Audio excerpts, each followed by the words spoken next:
le titre de ce livre, c'est le mariage. Nous sommes présentement au chapitre 3, le titre du chapitre 3, l'infidélité. Chapitre 3, petit 2. Chapitre 3, petit 2. De même, le risque d'attirer des maladies sexuellement transmissibles comme le sida est bien présent avec la multiplicité des partenaires sexuels. Si vous constatez autour de vous les ravages causés par cette terrible maladie, cela devrait vous faire réfléchir et vous dissuader de ne pas commettre d'adultère.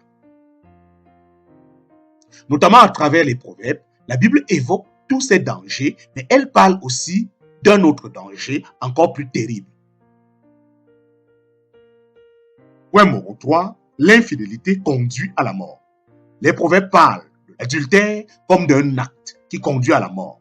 D'ailleurs, l'apôtre Paul désignant ceux et celles qui mènent une vie immorale affirme « Ceux qui commettent de telles actions n'auront aucune part à l'héritage du royaume de Dieu. » En parenthèse, Galates chapitre 5, verset 21.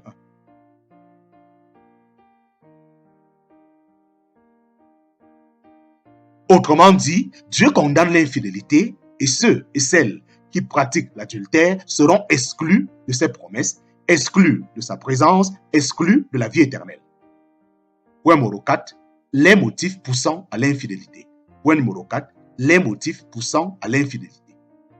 Avec toutes ces mises en garde contre les dangers et les conséquences de l'adultère, il est étonnant que tant de personnes persistent à le pratiquer.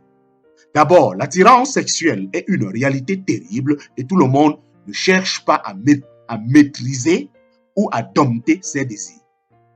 Ensuite, nous avons déjà expliqué que beaucoup rencontrent des difficultés et des problèmes au sein de leur couple. Ces personnes sont déçues, leurs attentes ne sont pas comblées, elles sont insatisfaites. Dans un tel contexte, elles peuvent penser qu'elles vivront quelque chose de mieux ailleurs. Affaiblies par les tensions et les conflits vécus au sein de leur couple, ces personnes saisissent les occasions qui se présentent à elles, pensant qu'un autre partenaire leur offrira ce qu'elles ne trouvent plus chez leur propre conjoint ou conjointe. Ces nouvelles relations sont toutefois trompeuses et offrent de faux espoirs. L'adultère peut donc résulter de la fuite d'un problème ou de la recherche d'un idéal insaisissable. Les motifs poussant les gens à commettre un adultère sont divers, mais nous ne devons pas trouver dans ces motifs des raisons qui excusent ou justifient l'adultère. L'infidélité conduit à notre perte et elle offense profondément Dieu qui nous a créés pour toute autre raison. L'adultère ne résout pas les problèmes, au contraire, il en crée par ailleurs. Si l'adultère ne représente pas une solution pour résoudre les problèmes de couple ou les problèmes affectifs, existe-t-il une autre solution? Point numéro 5, l'amour de Christ. Point numéro 5, l'amour de Christ. Au lieu de fuir les difficultés qui peuvent survenir dans une vie de couple, il faut chercher à les résoudre en pratiquant l'amour au sein de son propre foyer. Nous devons alors nous inspirer de l'amour de Christ et suivre son exemple. Cet amour n'est pas égoïste, bien au contraire, il cherche avant tout à faire du bien à l'autre. L'amour de Christ est un amour fidèle et constant.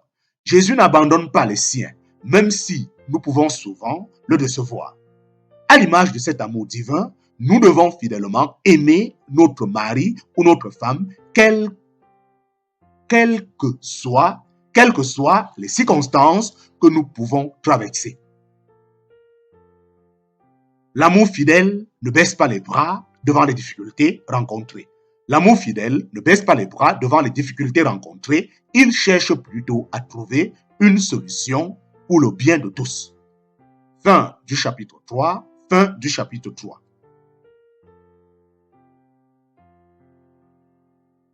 Nous entrons dans le chapitre 4 de ce livret. Chapitre 4 de ce livre. Chapitre 4. La communication. Chapitre 4, la communication.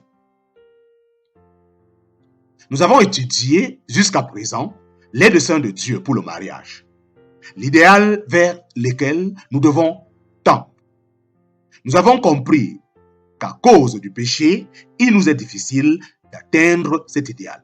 Nous pouvons malheureusement rencontrer des difficultés au sein de nos vies de couple.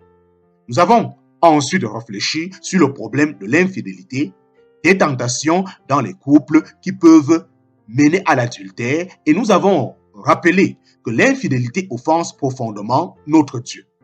Ceux qui pratiquent l'adultère seront exclus de ses promesses. À présent, nous allons aborder un autre aspect de la vie de couple.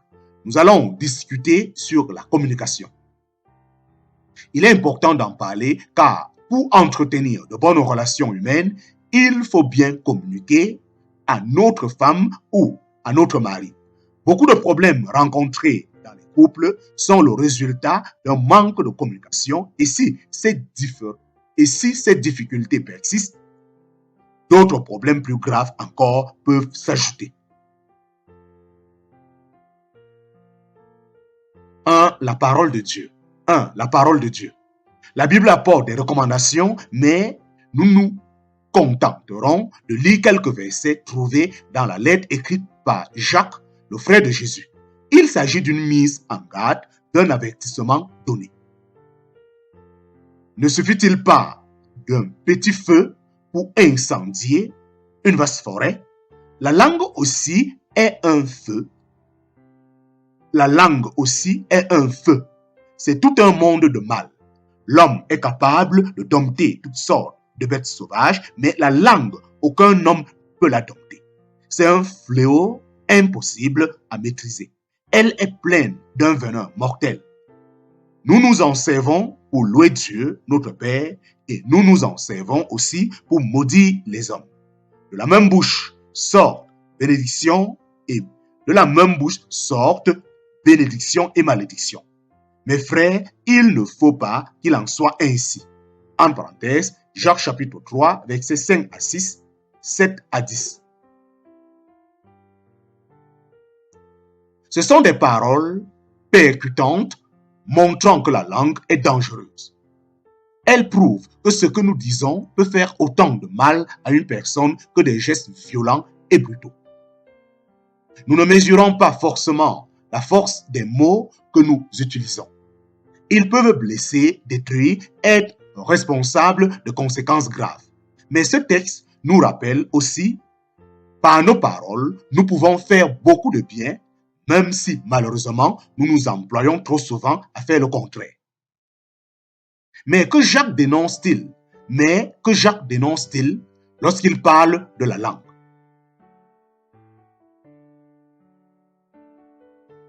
Il dénonce les mensonges, les insultes, les critiques, les paroles méprisantes, violentes, humiliantes, moqueuses, les paroles empreintes de haine, de colère ou d'amertume. Toutes ces pratiques peuvent faire du mal, tromper la confiance de l'autre et briser des relations humaines.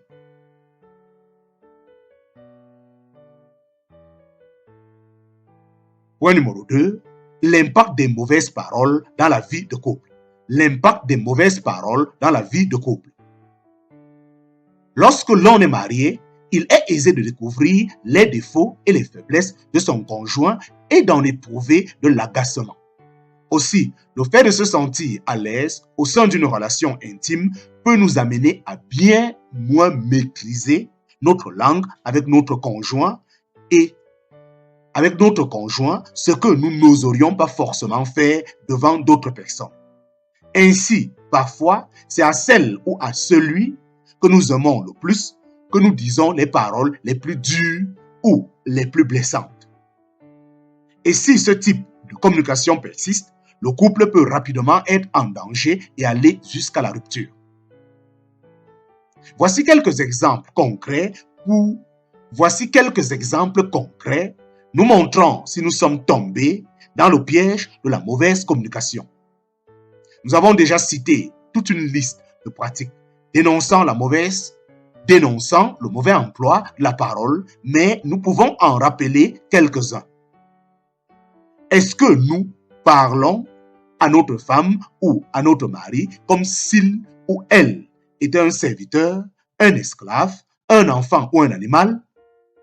Est-ce que nous avons tendance à nous plaindre de notre mari ou de notre femme? à lui faire les reproches, à relever constamment ses défauts